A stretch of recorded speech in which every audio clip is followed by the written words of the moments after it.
Os homens e mulheres pós-modernos padecem de alguns sintomas nas mais variadas dimensões de sua existência. Neste cenário, a obra do sociólogo Zygmunt Bauman pode nos fornecer um diagnóstico das inúmeras faces de nossa sociedade paralisada pelo medo. A série O Diagnóstico de Zygmunt Bauman para a Pós-Modernidade reflete sobre o despertar do sono da modernidade, a crença na razão e na vida administrada. Discutem a pós-modernidade em seus variados aspectos o cientista da religião Frank Uzarsky, os filósofos Franklin Leopoldo e Silva e Luiz Felipe Pondé, curador da série, e a psicanalista e professora Caterina Koltai. No programa de hoje, o cientista da religião Frank Uzarsky mostra que a religião sempre foi e continua sendo uma das dimensões essenciais na construção de sentido para os seres humanos. Ele aponta também que, hoje em dia, o fenômeno religioso ganha nova força e somos obrigados a reaprender e a repensá-lo dentro de novas condições e novas referências. Eu acho que a palavra, o termo, o conceito da pós-modernidade, independentemente da sua dificuldade de representar um conceito muito difuso,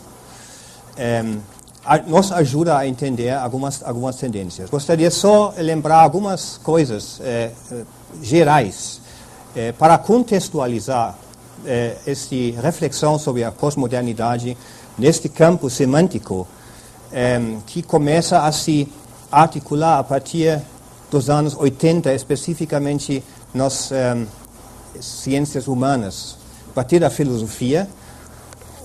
O Lyotard, o grande filósofo francês, que na verdade aplica, ele resgata uma palavra que já estava circulando e tem uma história muito mais comprida. As primeiras indicações da palavra encontram-se já no início do século XX, onde a pós-modernidade é aplicada, por exemplo, numa obra de Arnold Toynbee, um historiador inglês que falou que a início da pós-modernidade,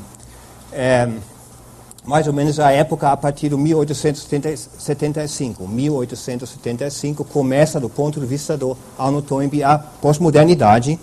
O que será essa sociedade pós-moderna a gente vai explicar melhor. Mas aqui já temos um problema, porque quando exatamente começa esta fase, esta época, chamada pós-modernidade, né? Aqui tem várias datações, o mais frequentemente citado são a época entre 1970 e 1980, que significa que, além da discussão filosófica, sociológica, a pós-modernidade é um fenômeno também cotidiano que se encontra em vários outros campos sociais e do saber e da articulação humana. Por exemplo, especificamente na arquitetura. A arquitetura foi realmente um bom exemplo, porque a arquitetura pós-moderna é uma arquitetura eclética, uma arquitetura que não necessariamente que toma a liberdade de combinar estilos diferentes. E esta ideia de um conjunto de elementos que vem de várias origens é um elemento central para a pós-modernidade. Algumas das primeiras e mais contundentes manifestações do pós-modernismo apareceram na arquitetura. As formas funcionais e vazias da arquitetura modernista foram rechaçadas, e em seu lugar entrou uma estética ousada, onde diferentes estilos colidem e a forma é adotada pela própria forma.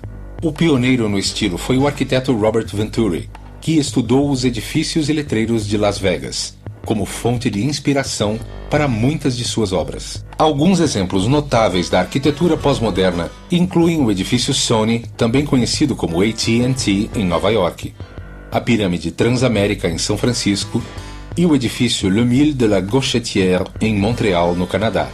O nome mais famoso da arquitetura pós-moderna hoje em dia talvez seja o norte-americano Frank Gehry, responsável pelo Museu Guggenheim de Bilbao, talvez a obra mais famosa do estilo. O próprio Zygmunt Bauman, ele não fala, pelo menos na sua obra mais recente, explicitamente sobre a pós-modernidade. Ele optou, a partir de 1982, para uma outra terminologia. Ele fala sobre a modernidade líquida. com relação à modernidade sólida. A discussão sobre a pós-modernidade sempre tem uma referência. A referência é a modernidade. Existe uma dicotomia, né? Na terminologia do Bauman, você tem a modernidade sólida, que seria a modernidade, e a modernidade fluida, que seria a pós-modernidade, em outra terminologia. Isso é interessante porque o Bauman faz o quê? Ele está consciente do fato de que não é uma ruptura propriamente dita entre a modernidade e a pós-modernidade. Uma das possíveis leituras da palavra pós-modernidade é uma nova época, a época que começa depois da modernidade. A modernidade termina e depois a pós-modernidade começa. Isso seria uma época mais ou menos nova. Mas, na verdade, na leitura do Bauman e outros pesquisadores, autores, filósofos, a pós-modernidade é uma intensificação da modernidade, que tem a ver com algumas atitudes que o ser humano, o indivíduo, que é mais ou menos a vítima da pós-modernidade,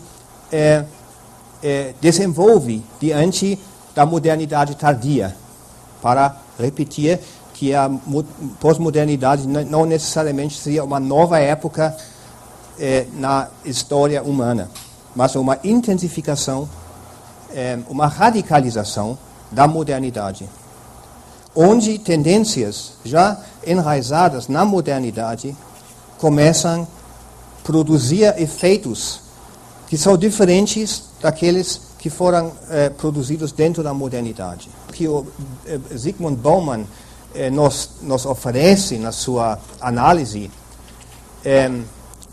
parece uma descrição universal, como se fosse um instrumentário analítico que vale para todas as camadas sociais e todas as sociedades.